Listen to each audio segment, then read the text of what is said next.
Hello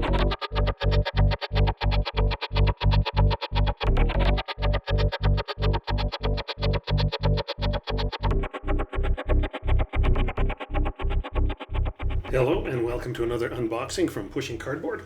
I'm Grant Linneberg, and today we're going to look at the latest game from Brian Train and Compass Games. This is Brief Border Wars 2, the follow-up edition to his previous Brief Border Wars quad that came out a year and a half, 2 years ago? Could be farther. Maybe it's even 3.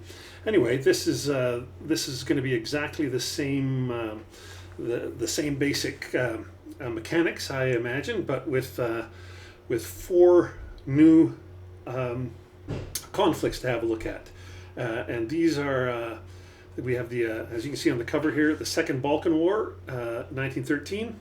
Teschen, a 7-Day War, 1919. I know nothing about that one.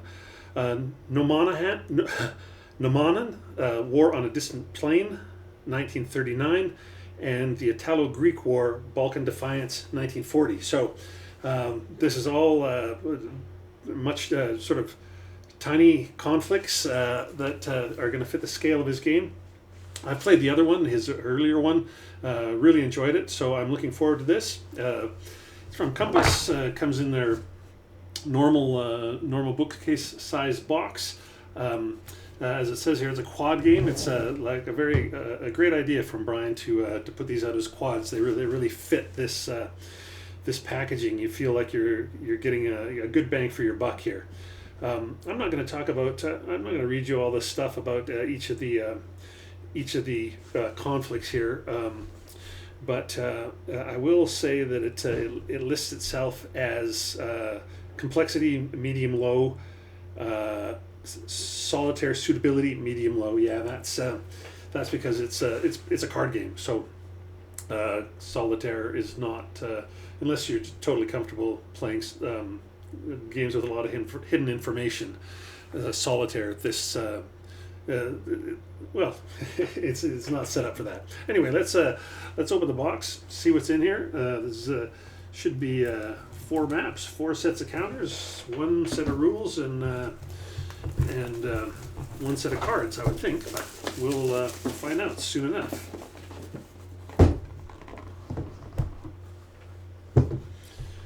Okay, wow, there we go. Of course, first up, big bag of dice. No surprise there. Looks like the cards have come out of their little wrapping in my box during transit, but they look perfectly fine. I'll just gather them up here and then let you see what they look like. The backs remind me of the first volume. Of course, this one says Brief Border Wars 2, not Brief Border Wars 1. But here's a bunch of the cards. So you can see the main cards have these combat on one end, movement on the other end. You see that on each of the cards. There's a random event card. But most of them are these. Oh, here's a special action card. Most of them have these. Here, see the early ones we saw big combat, small movement, but here we have big movement, small combat. You see it. Which way you play the card, obviously, you're making a trade-off. You're giving up the chance to do the other thing. Anyway, the cards are pretty straightforward. On the backs, they're going to have white backs or gray backs.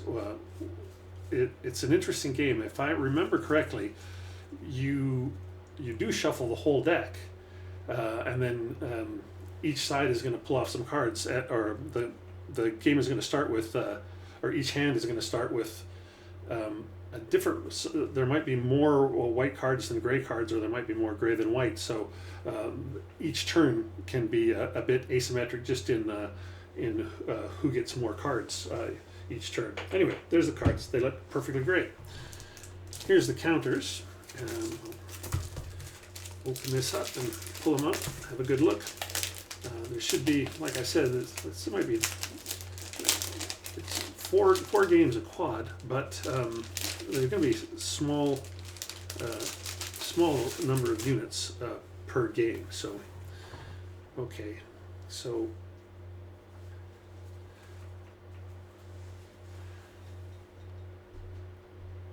doesn't say which game this is, which scenario this is assigned to, but we have, looks like we have some trains and some cavalry here.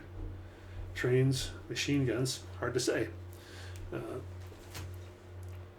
These look much more familiar. This looks like 1, 2, 3, 4, 5, 6, 7. Yeah. So this looks like maybe the actual unit counters. Those might be markers. Those previous ones. You can see these. These are marked as like. There are varying sizes, right? We have divisions here. What do we have? Companies, maybe. I'm not actually sure. But you can see we have a few armor units. There's a brigade, I guess. Armor. So there's some armor, infantry, a few different things. But they're all. There's. You can see there's only, a handful of these yellows, a handful of the white on blue or blue on white. Just a handful of counters for each scenario is the way it's going to work. Here's the flip side.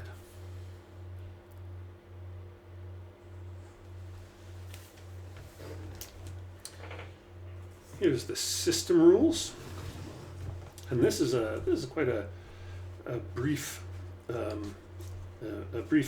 book of rules. Small print, but that's I guess they're trying to fit it all into 8 pages.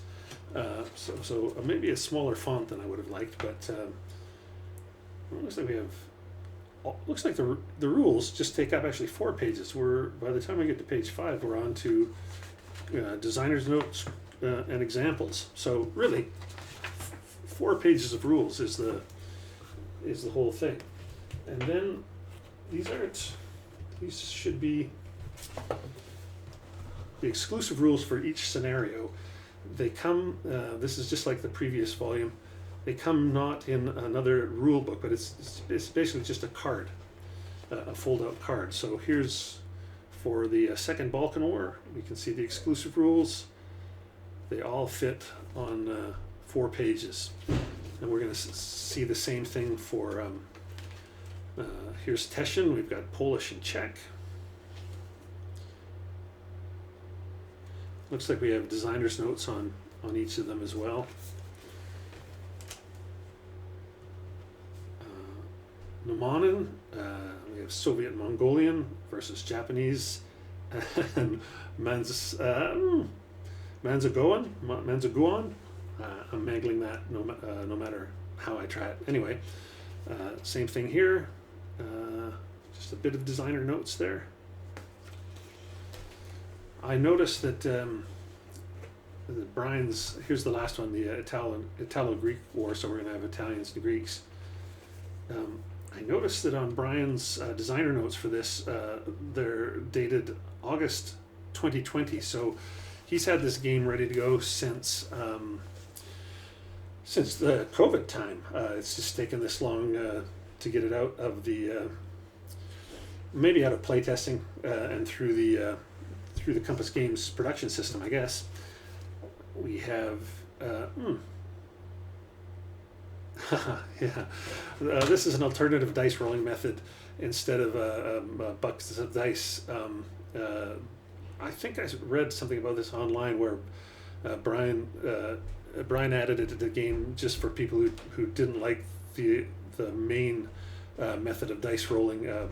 He doesn't like this at all, but he just put it in for people who were complaining about the way he designed the regular combat method, I think. Anyway, there's that. Okay, now we're going to get 4 maps, and I won't be able to. These are small maps, so you'll be able to see a good chunk of it, but probably not all of it.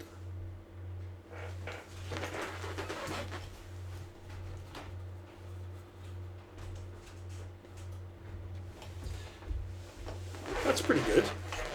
So this is